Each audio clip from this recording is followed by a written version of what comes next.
ایامی که درش هستیم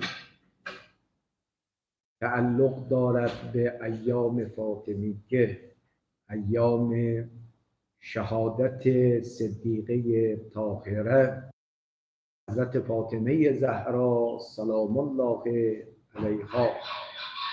از این جهت از طرف این جمع حاضر و شما طلاب عزیزی که از طریق فضای مجازی برنامه را دریافت می‌کنید، شهادت حضرت زهرا را به محضر فرزندشون حضرت مهدی ارواحنا له الفدا تسلیت و تعزیت داریم و بنا به یک روایتی فردا ولادت با سعادت امام زین العابدین سلام الله علیه است. ولادت این امام بزرگوار را هم به شما عزیزان و هم به محضر حضرت حجت تبریک و تهنیت دارم. जैसा कि आप लोग जानते हैं कि आजकल जो है वो अय्याम फातिमिया चल रहे हैं, इसके हवाले से मैं आपकी जानिब से जो हाजिरीन हैं और जो सोशल मीडिया के ज़रिए से जो है वो इस जलसे को फॉलो कर रहे हैं, देख रहे हैं, इमाम ज़माना अज्जलल्लाहु ताला फरजहु शरीफ की खिदमत में ताज़ियत और तस्लियत पेश करते हैं। इसके साथ साथ कल एक रिवायत के मुताबिक इमाम ज़ैनुल आबिदीन अलैहिस्सलाम की विलादत का दिन है। इस हवाले से भी आप लोगों सभी लोगों को जो है वो मुबारकबाद पेश करता हूँ और इमाम असर सल्लल्लाहु अलैहि मजमईन के खिदमत में भी अर्ज़ तब्रीक। به لطف خدا چندین جلسه در رابطه با توکل بر خدا که سبب می شود انسان متوکل محبوب خدا بشود مطالبی رو عرض کردم. खुदा के फजल व करम से जो है वो हमारा जो गुफ्तगू का जो मौजू था वो तवक्कुल, तो तवक्कुल के हवाले से हमने कहा जो भी मुतवक्किल अल्लाह हो वो खुदा का महबूब तरीन बंदा बन जाता। امروز انشاءالله آخرین محور بحث در باب توکل رو با هم به گفتگو میشنیم و اون عبارت از آثار و برکات توکل بر خداست. आज इस हवाले से जो आखिरी बहस है तवक्कुल के बारे में, वो आसार और नताइज क्या है इस तवक्कुल के हवाले से हम आज गुफ्तगू करेंगे। منतها قبلش یک نکته دقیق علمی را خدمت اساتید و طلاب عزیز عرض بکنم و آن این که شما وارد هر موضوعی که میخواید بشید دو سوال مهم مطرح است که پیرامون این دو سوال باید جواب آماده باشه. سوال اول چیستیه، سوال دوم چراییه. در باب توکل هم همین. توکل چیست؟ ارکانش چیه؟ شرایطش چیست؟ تا الان بحث کردیم. اما سوال دیگر که خیلی ضرورت دارد چرایی و آثار یک مطلب می باشد. یعنی وقتی تو قرآن و روایات این همه ما را دعوت میکنن برای این که توکل بر خدا بکنیم، خب به ذهن انسان میاد که توکل بر خدا کنیم برای چی؟ اگر توکل بر خدا بکنیم چه آثار و برکاتی در زندگی فردی، خانوادگی و اجتماعی داریم و اگر توکل بر خدا نکنیم این آثار و برکات از ما دریغ می شود. तो यहाँ पे एक नुक्ते की तरफ आप लोगों को मैं मुतवज्जह कराना चाहता हूँ, वो ये है कि जिस मौजू पे भी जो है वो आप गुफ्तगू करना चाहते हैं, जिस मौजू के ऊपर भी बोलना चाहते हैं, दो नुक्ते वहाँ पर, दो सवाल असासी है। चीस्ती और चराई, ये दो सवाल जो है वो फारसी में, कि पहला सवाल ये है कि चीज, तवक्कुल के बारे में हमने कहा है कि तवक्कुल क्या है, इसके बारे में हम लोगों ने गुफ्तगू की है कि तवक्कुल है क्या, इसके अरकान क्या है, इसकी शराइत क्या है, वो अभी तक हम लोगों ने आपके सामने रखे हैं। चराई जो है इसके हवाले से हमने आज बहस करनी है, वो ये कि इसके आसार क्या है। तवक्कुल जो है वो इसके आसार फर्द के हवाले से, इज्तिमा के हवाले से, खानवादगी के हवाले से इसके क्या आसार हैं, तो हमें जो है वो इस पे गुफ्तगू करनी होगी। तो इस हवाले से हम जो ये आसार है इसके हवाले से हम लोग गुफ्तगू करेंगे। جلسه ترک کنه کجا میری شو؟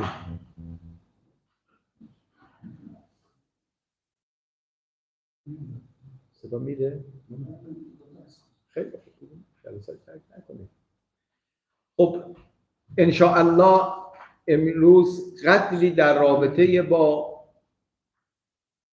آثار توکل بر خدا گفتگو میکنیم تا انشاءالله توکل ما بر خدای متعال هم عمیق‌تر بشه و هم در همه امور زندگی ما تکیه بر خدای متعال داشته باشیم. तो आज इंशाअल्लाह जो है वो हम आसार के हवाले से तवक्कुल के क्या नताइज है, क्या आसार है, इस हवाले से आज हम गुफ्तगू करेंगे ताकि हमारी जो है वो तवक्कुल के बारे में जो जानकारी हो वो डीप और अमीक हो जाए, और जो है वो हम ये तवक्कुल इसको तमाम अमूर के हवाले से इसको आगे बढ़ाएं.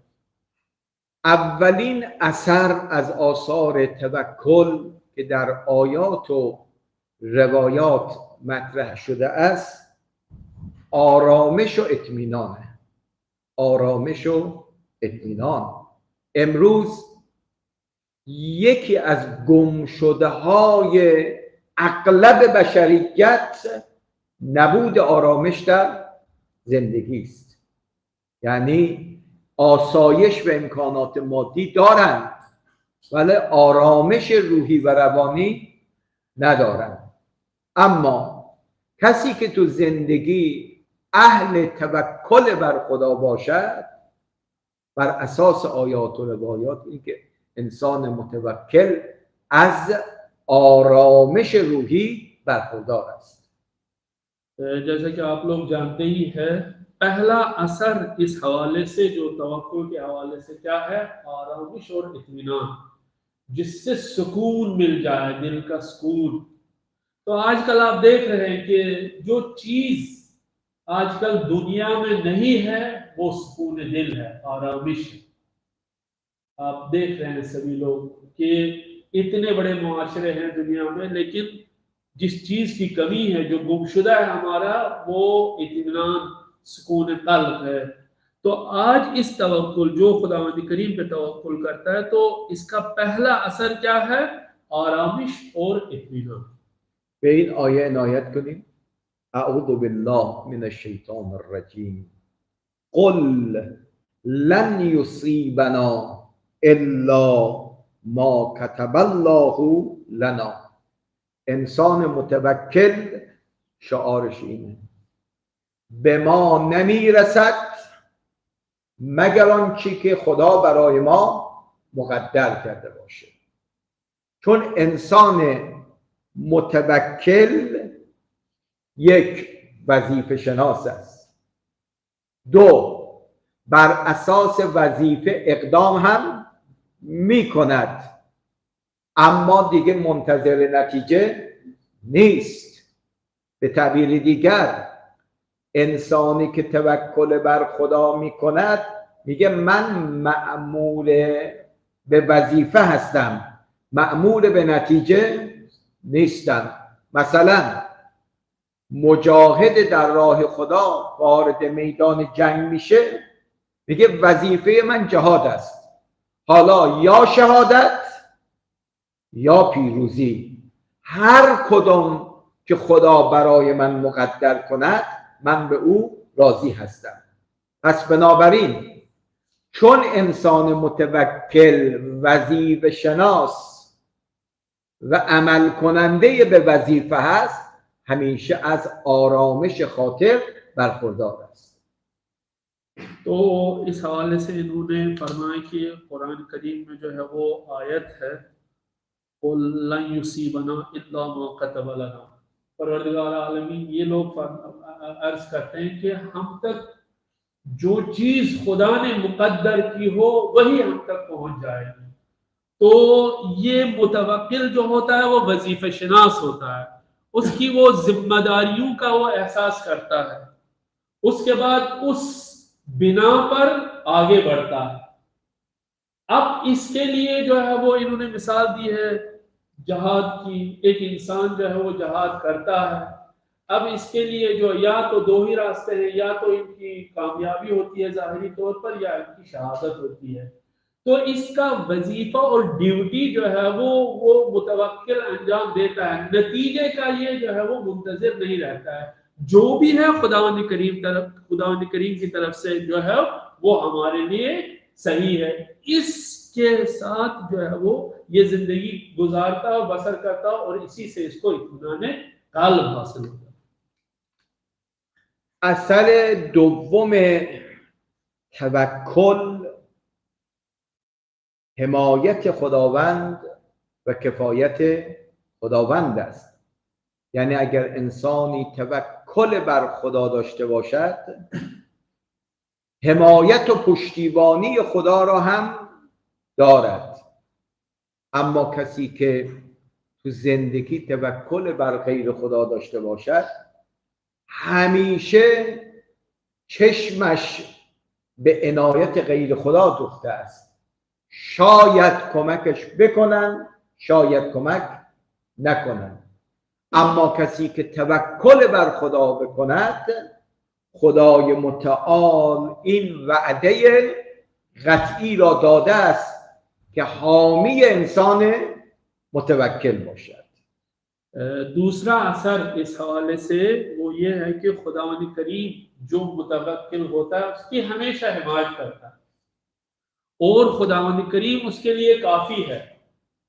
लेकिन जो लोग दूसरों पे तवक्कुल करते हैं, दूसरों पे भरोसा करते हैं, तो वो कभी उनकी हिमायत करते हैं, कभी उनकी हिमायत नहीं करते हैं। इसलिए हमें जो है वो खुदावंद करीम पे ही तवक्कुल करना चाहिए, क्योंकि वो हमारा हामी है और हमारी मदद करता है। یه روایت زیبا از لقمان حکیم رو بشنوید. به پسرش اینجور نصیحت میکنه: قال یا بنی توکل علی الله. پسرم تو همه زندگی توکل بر خدا کن. ثم سل فی الناس. بعد برو در میان مردم داد بزن، سوال بکن. سل فی الناس من ذا الذی توکل علی الله فلم یکفه. چه کسی است که تو زندگی به خدا توکل کرده است، بعد میگوید که خدا هوای من رو نداشته است. برو در میان مردم تحقیق بکن، سوال بکن. آیا کسی هست که بیاد بگوید من به معنای واقعی کلمه به خدا توکل کردم اما خدا هوای من رو نداشت، به خدا از من حمایت نکرد؟ معناش اینی که امکان ندارد کسی توکل حقیقی به خدا بکند ولی خدا هوایش رو نداشته باشد.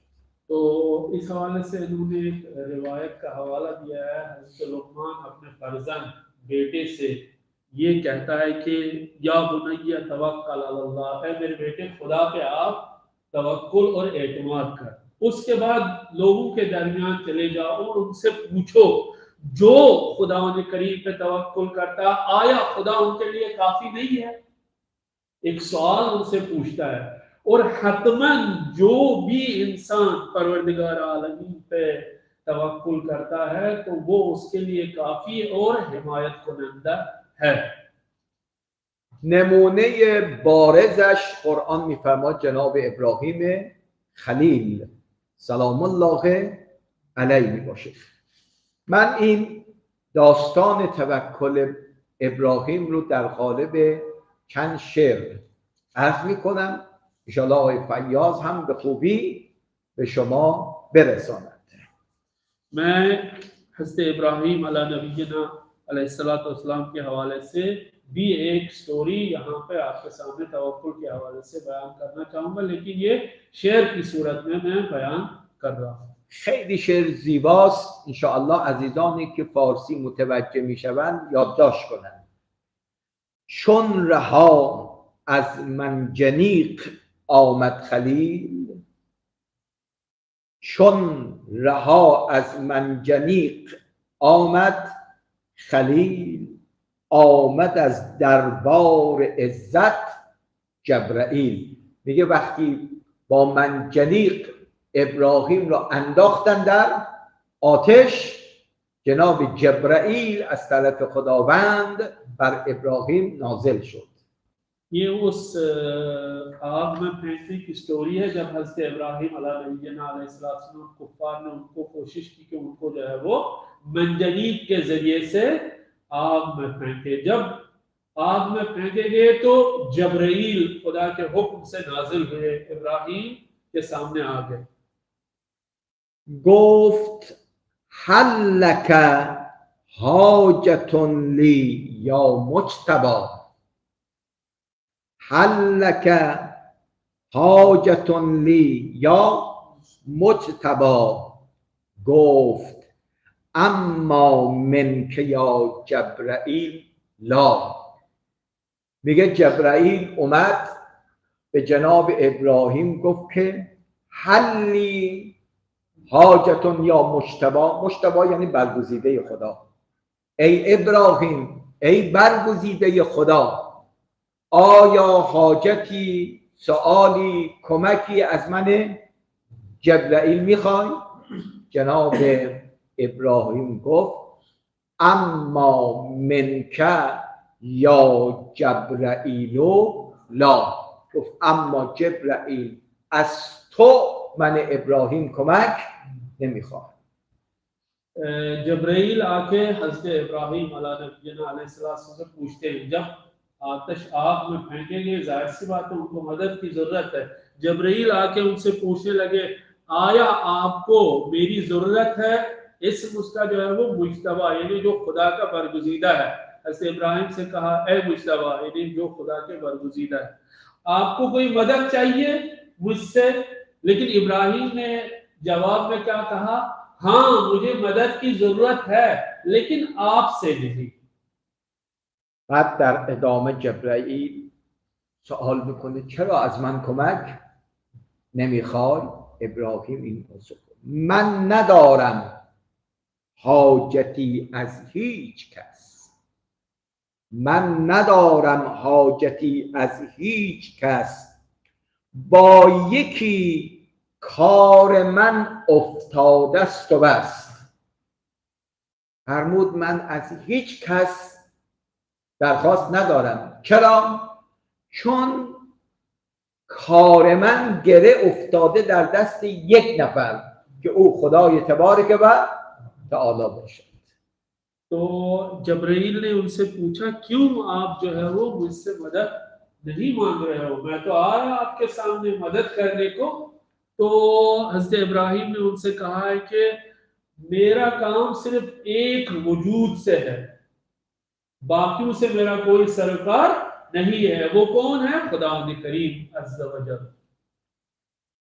آن که داند لایق من آن کند. آن که داند لایق من آن کند، خواه ویران خواه آبادان کند.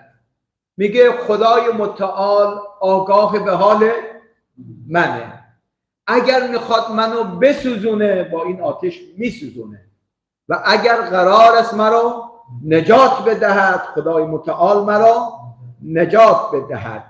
میتواند آتشم گلشن کند، شعله ها را شاخ نسترون کند. میگه اگر خدا بخواد میتواند همین آتش را برای من گلستان بکنه. و قلنا یا نارو کونی بردن و سلاما علی ابراهیم، من کارم را واگذار به او میکنم. तो हज़रत इब्राहीम ने जवाब में ये कहा था उनसे, मुझे मेरा वास्ता और मेरा राबता सिर्फ खुदावंद करीम से, जो मेरे लिए बेहतर है वो खुदावंद करीम जानता है और मेरे लिए जो बेहतर है वही करता है। अब ये आग को वो बुझा दे और इस आग को गुलिस्तान बनाए, ये खुदावंद करीम का काम है। वो इस आग को गुलिस्तान भी बना सकता है मेरे लिए। मेरा सिर्फ वास्ता है मेरे खुदा से, वो जो भी मेरे लिए लायक समझेगा मैं उस पे राजी हूं।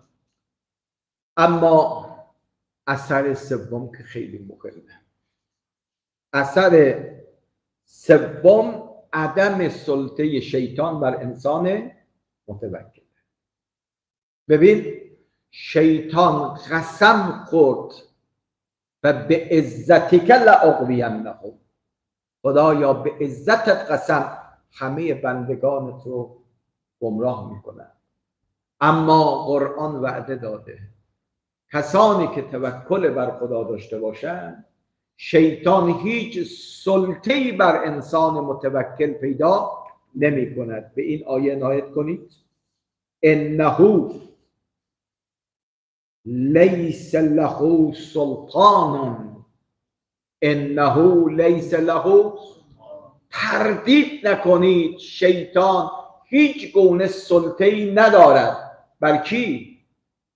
انه لیس له سلطان علی الذین آمنوا و علی ربهم یتوکلون. خدا بر کسی که این دوتا ویژگی رو داشته باشه، ایمان قلبی به خدا داشته باشه و در مقام عمل هم توکل بر خدا بکند، خدا هیچ سلطه‌ای بر شیطان هیچ سلطه‌ای بر او نخواهد داشت. तीसरा असर और तीसरा नतीजा जो है वो तवक्कुल का क्या है?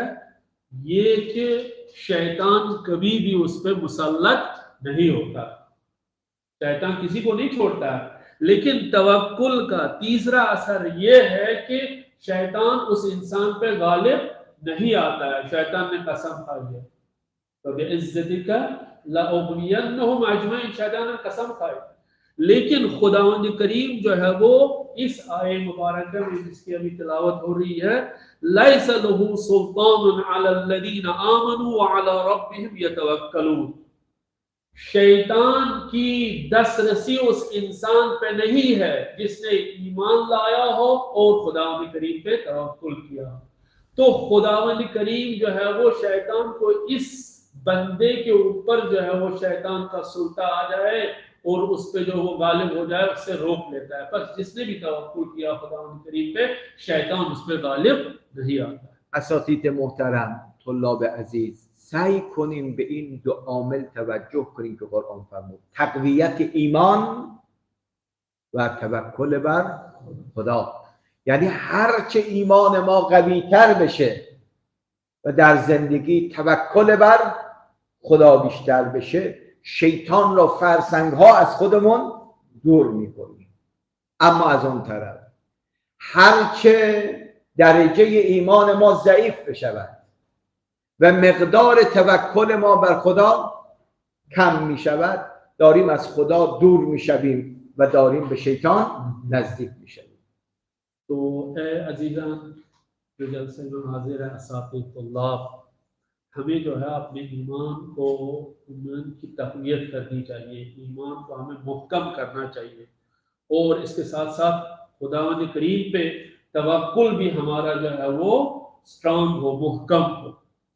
तो जितना हम खुदावंद करीम से जो है वो खुदावंद करीम पे तवक्कुल करेंगे उतना ही हम खुदावंद करीम के नज़दीक हो जाएंगे। अब अगर जो भी इंसान जो है इन चीज़ों में, इन दो सिफतों में पीछे रहे, यानी उसका ईमान जो है वो ज़ईफ हो, तवक्कुल कम हो, तो इस सूरत में क्या होगा, वो खुदा से दूर हो जाएगा और शैतान से नजदीक होगा। लिजा हमें ईमान को स्ट्रांग बनाना है और खुदा करीम पे जो तवक्कुल है उसकी भी तकवीयत करनी चाहिए ताकि हम शैतान से दूर रहे और शैतान हम पे गालिब ना आ जाए। در روایت داریم هر انسانی در آغاز صبح یک فرشته و یک شیطان او را همراهی میکنند.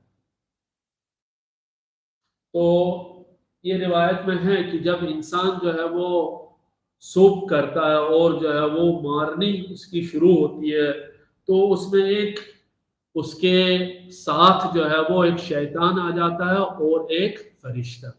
هر دوتا نگاه میکنند که این بنده خدا نصیب کدامشان میشود. فرشته میگوید او نصیب من میشه، اون شیطان میگوید این بنده ای کاش نصیب من میشه. منتظرن که این بنده خدا چه عکس العملی نشون میده. میگه اگر از خانه میاد بیرون با نام الله بیاد بیرون، میگه بسم الله و بالله. این ذکر که میگه روایته، بسم الله و بالله. دو و توکلت علی الله. سه لا حول ولا قوة الا بالله.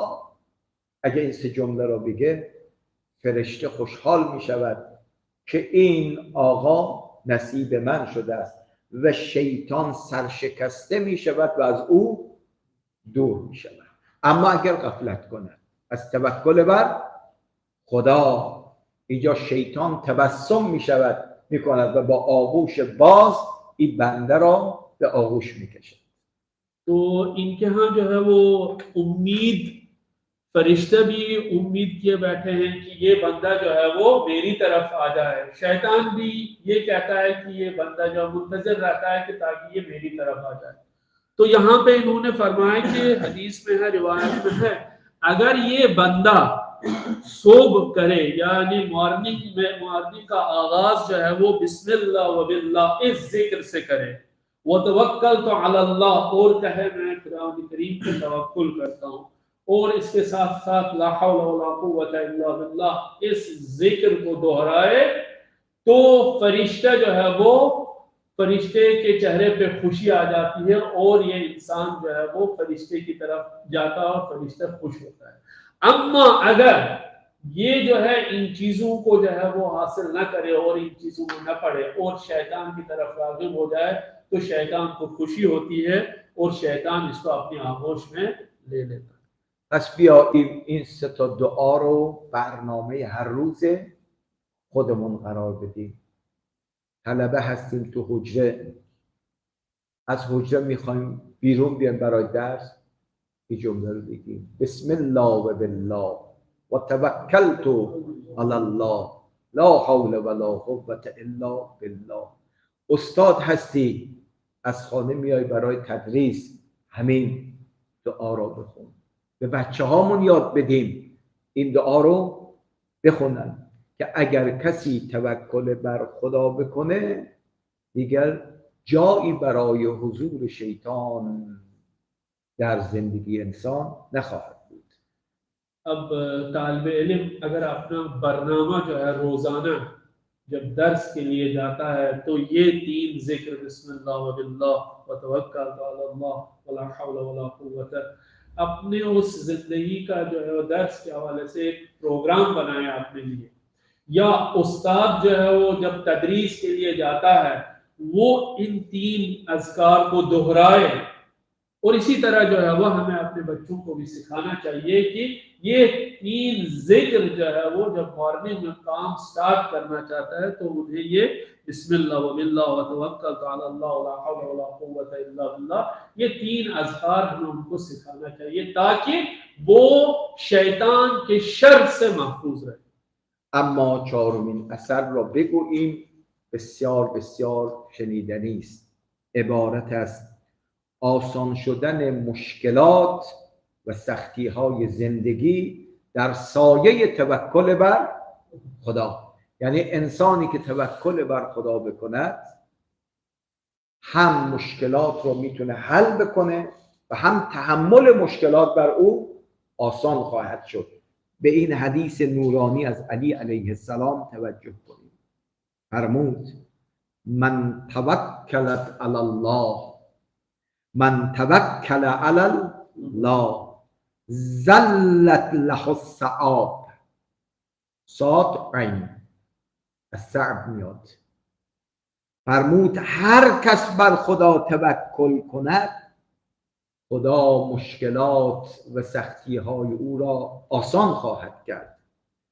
و تسهلت علیه الاسباب، و همچنین اسباب رفع این مشکلات رو هم خدا براش آسان میکند و فراهم میکند. کی؟ من توکل علی الله.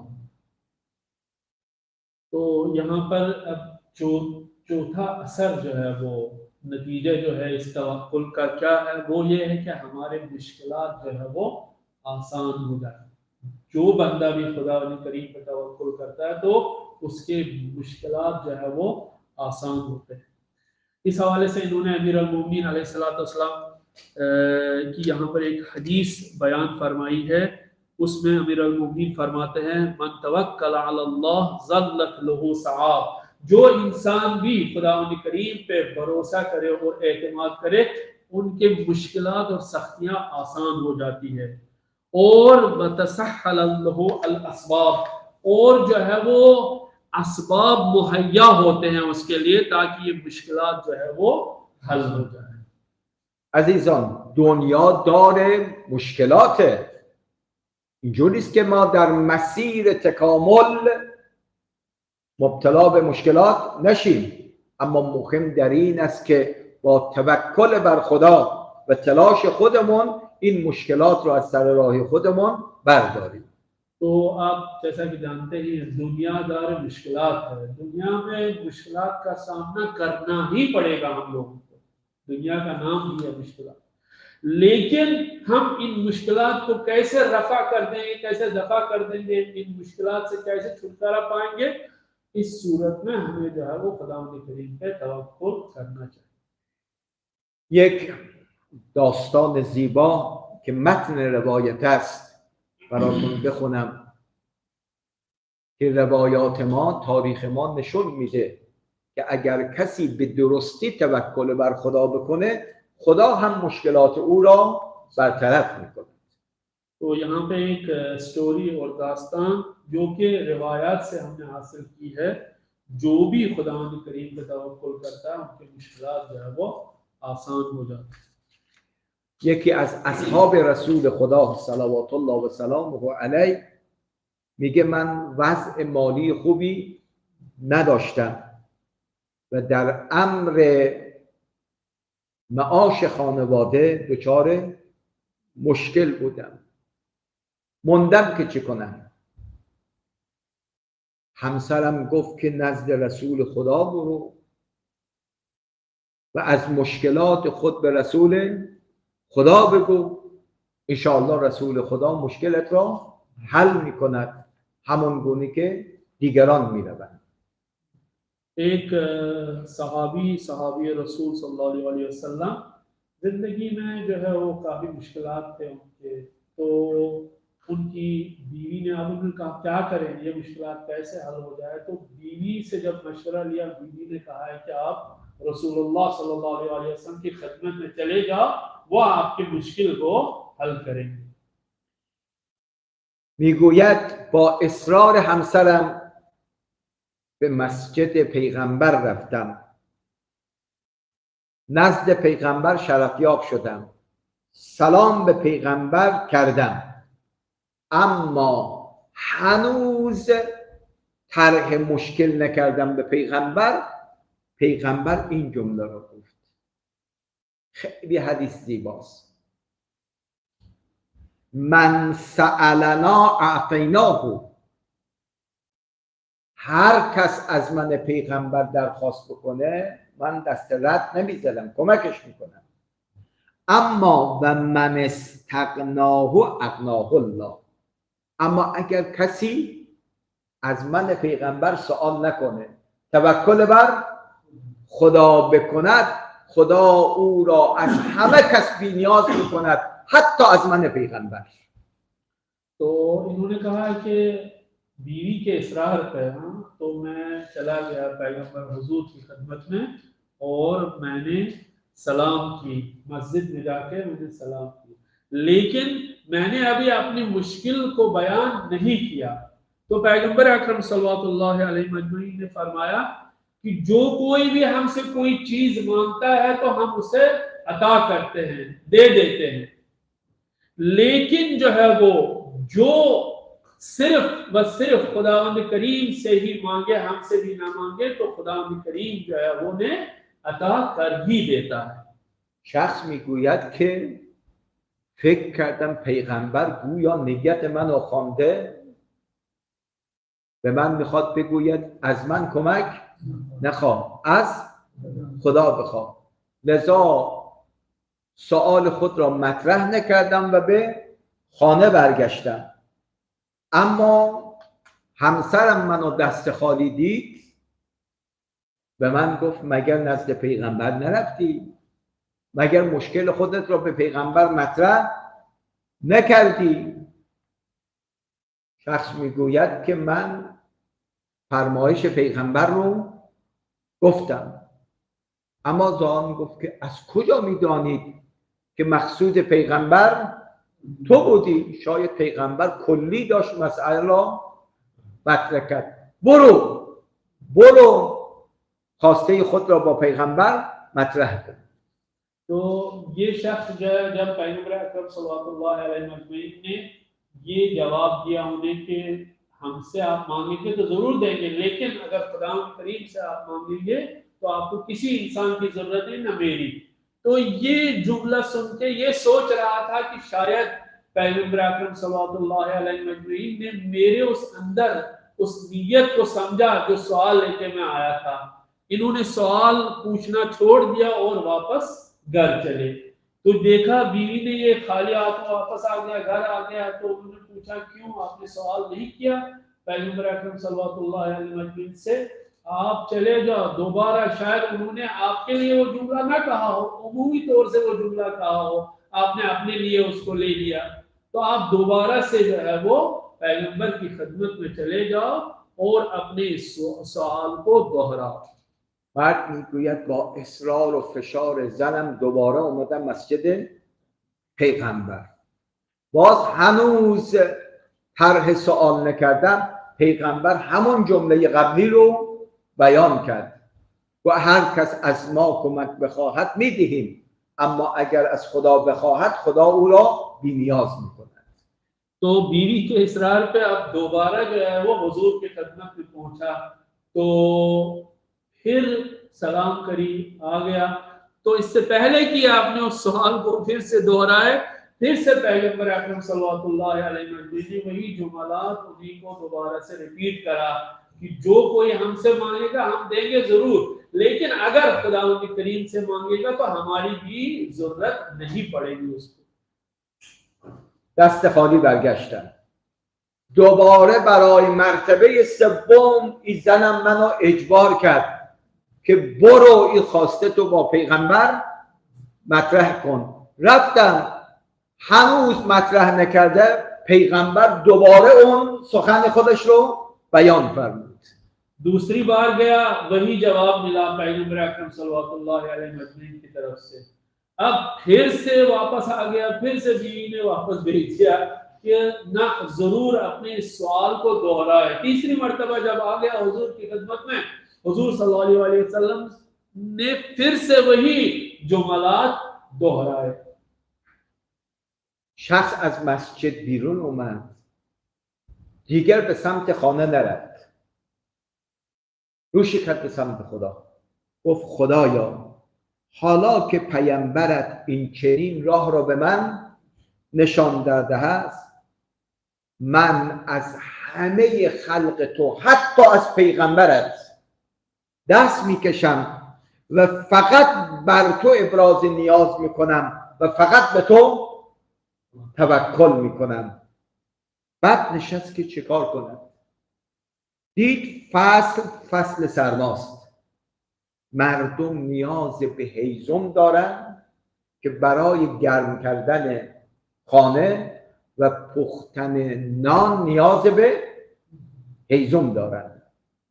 तो यहाँ पे अब तीसरी मर्तबा जब रसूल सल्लल्लाहु अलैहि वसल्लम की खिदमत में पहुंच गया, फिर से वही जवाब मिला।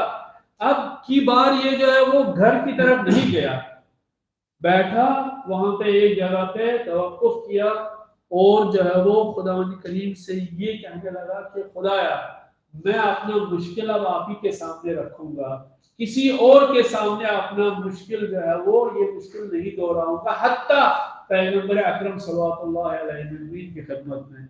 फिर देखा, थोड़ा बहुत सोच लिया, उस वक्त जो है वो फसल ज़मिस्तान यानी मौसम सरमा, उस वक्त जाहिर सी बात है घर को जो है वो गर्म करने के लिए लकड़ी की जरूरत होती है, खाना पकाने के लिए जो है वो ईंधन और लकड़ी की जरूरत होती है। میگه به هر سختی که بود با دست یه مقدار هیزم جمع کردم، آوردم بازار، فروختم، با پولی که به دست آوردم مقداری نان و گوشت خریدم و با خوشحالی به خانه رفتم.